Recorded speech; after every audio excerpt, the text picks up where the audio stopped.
వర్తమానం ప్రత్యేక కథనానికి స్వాగతం. నేను మీ భాష. అస్సాం రాజకీయాల్లో పాత జ్ఞాపకాలు మళ్లీ బలంగా తలెత్తుతున్నాయా?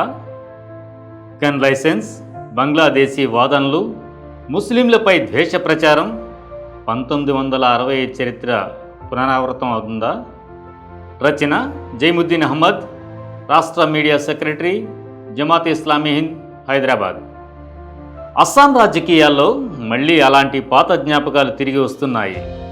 ఇవి గతంలో రాష్ట్ర సామాజిక సామరస్యతకు, ముస్లిం మైనార్టీల భద్రతకు భయంకరంగా మారాయి. మే 28న అస్సాం ముఖ్యమంత్రి హిమంత్ బిశ్వ శర్మ చేసిన ఒక ప్రకటన రాష్ట్ర వ్యాప్తంగా కలకలం రేపింది.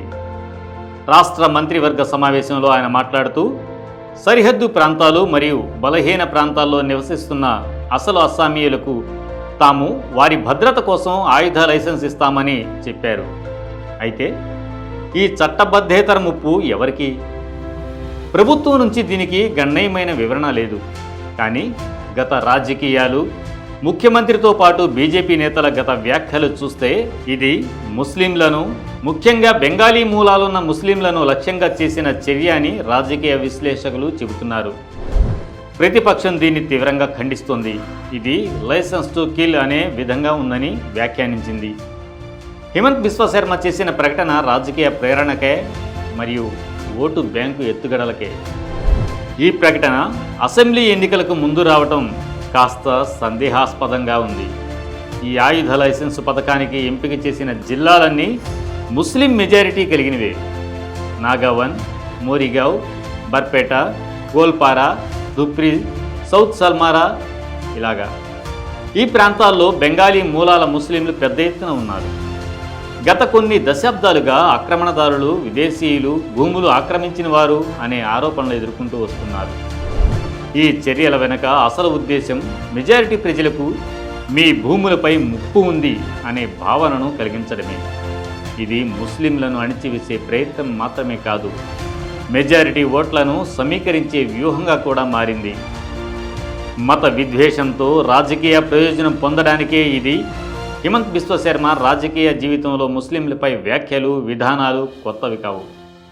కాంగ్రెస్లో ఉన్నప్పుడే ఆయన ముస్లిం ప్రాంతాల్లో ఉద్రిక్తత కలిగించే ప్రసంగాలు చేసేవారు. బీజేపీలో చేరిన తర్వాత ఇది మరింత తీవ్రంగా మారింది. ముస్లింలను విదేశీయులు, వలసవారు, భూమి ఆక్రమణదారులు అని సంబోధించడం ప్రారంభించారు. ఈ భూ ఆక్రమణ కథనంతో ఒక ముస్లిం జర్నలిస్టు అరెస్ట్ అయ్యేలా చేశారు. అవును, ఇటీవల ఓ ముస్లిం జర్నలిస్టును అరెస్ట్ చేయడం ఈ విధంగా అక్రమ భూమి ఆక్రమణ అనే వాదనకు బలం చేకూరుతుంది. ముఖ్యమంత్రి స్వయంగా తన కుటుంబాన్ని భూ ఆక్రమణదారులు అని ఓ ప్రెస్ కాన్ఫరెన్స్లో ప్రకటించారు. ఇది గత శతాబ్దం 60వ దశకంలో బెంగాలీ మూలాల ముస్లింలపై బ్రిటిష్ పాలకులు, తర్వాత భారత పాలకులు వాడిన అదే పదబంధం. ఈ విధంగా ముస్లింలపై ద్వేషాన్ని రెచ్చగొట్టే ప్రయత్నం మళ్లీ జరుగుతుంది. ఇది కేవలం మీడియా స్వేచ్ఛపైన కాకుండా మైనార్టీ సమాజం మొత్తాన్ని భయభ్రాంతులకు గురిచేసే వ్యూహం. కేంద్రం మద్దతుతో 1965 చరిత్ర మళ్లీ పునరావృతం అయింది. ముఖ్యమంత్రి శర్మ వ్యాఖ్యానించారు, వలసలను వెనక్కి పంపించాలన్న నిబంధనలు కేంద్ర ప్రభుత్వం సహకారంతోనే అమలవుతున్నాయి.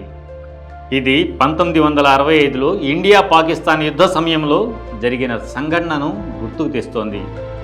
ఆ సమయంలో వేలాది మంది ముస్లింలను పాకిస్తానీయులు అని ప్రకటించి బలవంతంగా తూర్పు పాకిస్తాన్ అంటే ఇప్పటి బంగ్లాదేశ్ వైపుకు పంపించారు. ప్రముఖ రచయిత మునీరుల్ హుస్సేన్ తన పుస్తకంలో ఇలా పేర్కొన్నారు, 1965 కాలంలో జరిగిన చర్యలతో కేవలం సామాన్య ముస్లింలే కాకుండా ముస్లిం కాంగ్రెస్ నేతలు బలయ్యారు. ఇది మానవత్వంపై దాడి మాత్రమే కాదు, ప్రభుత్వం యొక్క మత సామరస్య వైఖరిని దెబ్బతీసింది. 1965లో అస్సాం అసెంబ్లీ, మీడియా అక్రమ చొరబాటుదారులను తరిమికొట్టాలంటూ ప్రభుత్వంపై ఒత్తిడి తెచ్చాయి. ఆ ఒత్తిడిలో భాగంగా పిఐపి అనే scheme, prevention of infiltration from Pakistan అమల్లోకి వచ్చింది. కేవలం నాగావ్ జిల్లా నుంచే 20,000 మందికి పైగా బలవంతంగా దేశం నుంచి తరిమివేశారు. 1962లో చైనా యుద్ధ సమయంలో చైనా మూలాల ప్రజలను కూడా అస్సాం నుంచి తరిమివేశారు. అప్పటి ఇంటెలిజెన్స్ అధికారి బిఎన్ మలిక్ తన పుస్తకం ది చైనీస్ బిట్రాయల్ ఇలా పేర్కొన్నారు, ప్రజల వ్యతిరేకత ఉన్నా ప్రభుత్వం ఈ తరిమివేతలను ఆపలేదు. చరిత్ర మనకు చెప్పేదేమిటి? ఇప్పుడు రాష్ట్ర ప్రభుత్వం ఆయుధ లైసెన్సుల స్కీమ్ అమలు చేయడం అంటే ప్రభుత్వ యంత్రాంగం తమ పనిలో విఫలమైంది అని అర్థం చేసుకోవచ్చు. అస్సాంలోని తాజా రాజకీయ వాతావరణం, హిమంత్ శర్మ వ్యాఖ్యలు, ఆయుధ లైసెన్సుల ప్రకటన ఇవన్నీ కలిపి చూస్తే ఇది ముస్లింలను అణచివేసే ఒక పెద్ద ప్రణాళికలో భాగమనే అభిప్రాయం వస్తుంది. 1960 చరిత్ర మనకు చెప్తుందేమిటి?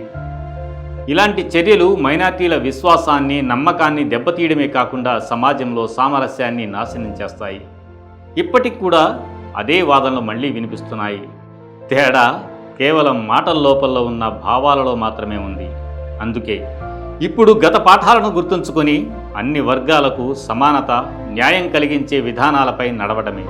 లేకపోతే చరిత్ర మళ్ళీ రక్తపాతం తలపెట్టే అవకాశం ఉంది.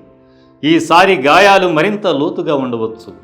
మరో ఆసక్తి కథనంతో మళ్ళీ మీ ముందుంటాం. అంతవరకు సెలవు. ధన్యవాదాలు. లైక్ చేయండి, షేర్ చేయండి, సబ్స్క్రైబ్ చేయండి. వర్తమానాన్ని ప్రజల్లోకి తీసుకువెళ్ళండి.